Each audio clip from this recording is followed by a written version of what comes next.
Kwasi Kwarteng, the Britain's top finance minister and a long-standing ally of the Prime Minister. On a visit to the northern English town of Darlington, Mr. Kwarteng echoed the boss's confidence in the recently announced energy package and steered conversation away from questions about the market reaction to wide-ranging tax cuts. The message: this man is not for turning.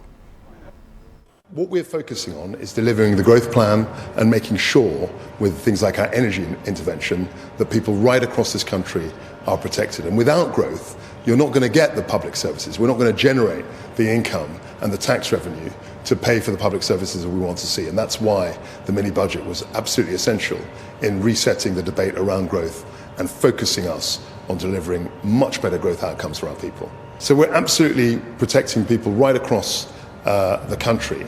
If you look at our energy intervention, people were potentially facing bills of £6,500 next year.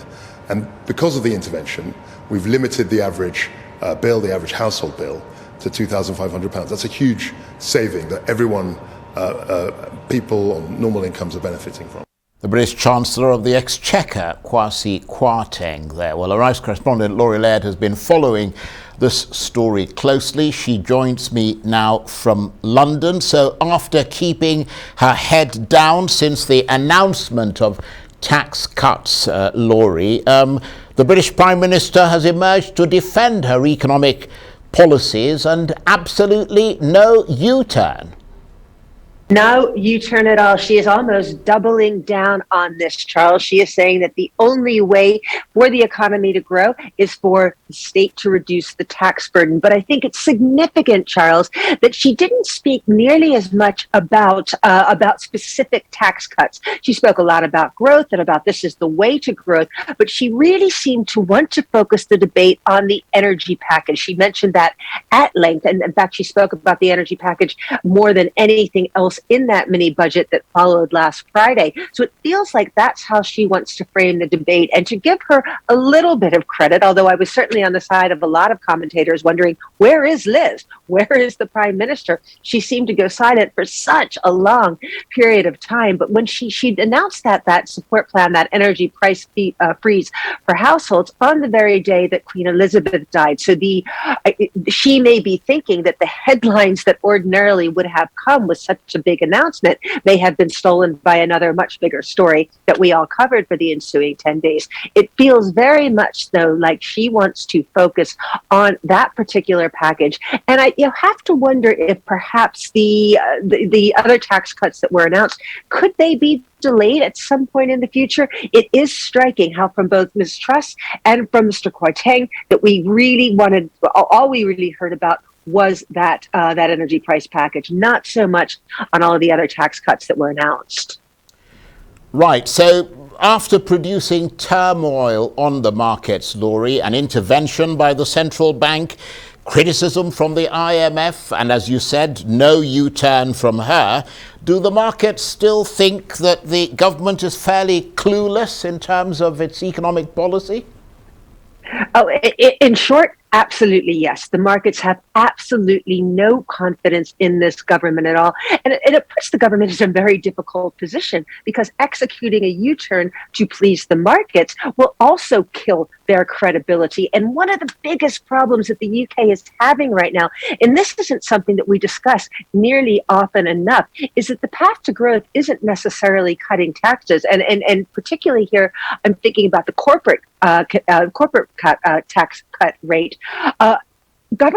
Companies want a stable economy. They want a stable economic regime. They want a stable tax code. So when they see this go for growth, this utter change in economic policy, and by the way, this is the third in 6 years, that is what scares companies more than any absolute tax rate. So no, markets have absolutely no confidence.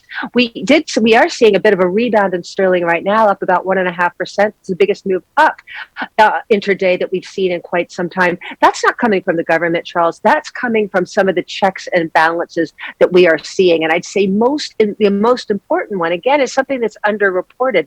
And that is that the Office for Budget Responsibility has come forward. This is an independent watchdog that assesses government spending, puts numbers on it. It's an apolitical organization. They have finally been invited to cost the government's plans. That announcement came out about an hour ago. And I think that is what helped markets here. Not so much this government, but this government is now opening its doors a little bit to independent assessment.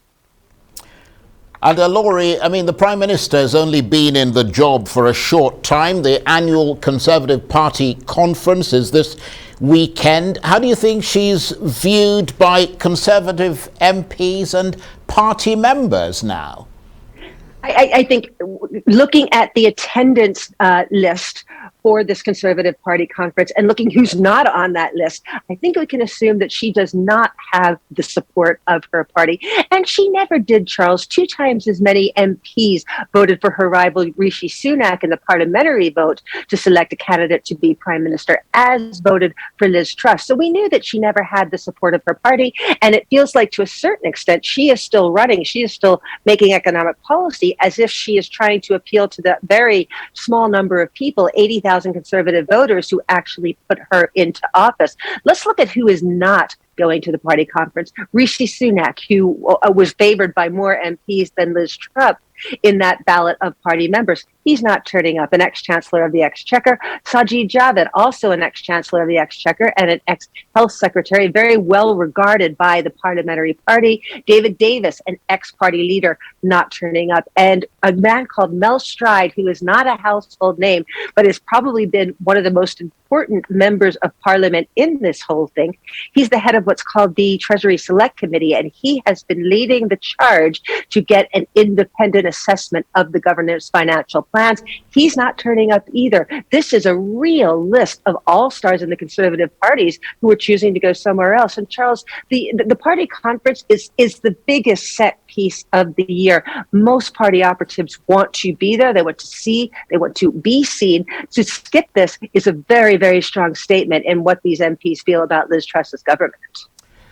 My goodness, I wonder whether the Tories will try to change their leader or whether they're going to go into the next election with Liz Truss. We'll have to wait and see. Laurie, thank you very much. That's a good question. Yep, absolutely. And that question will hang in the air. Thank you very much indeed. Laurie Laird, Arise correspondent, talking to me there from London.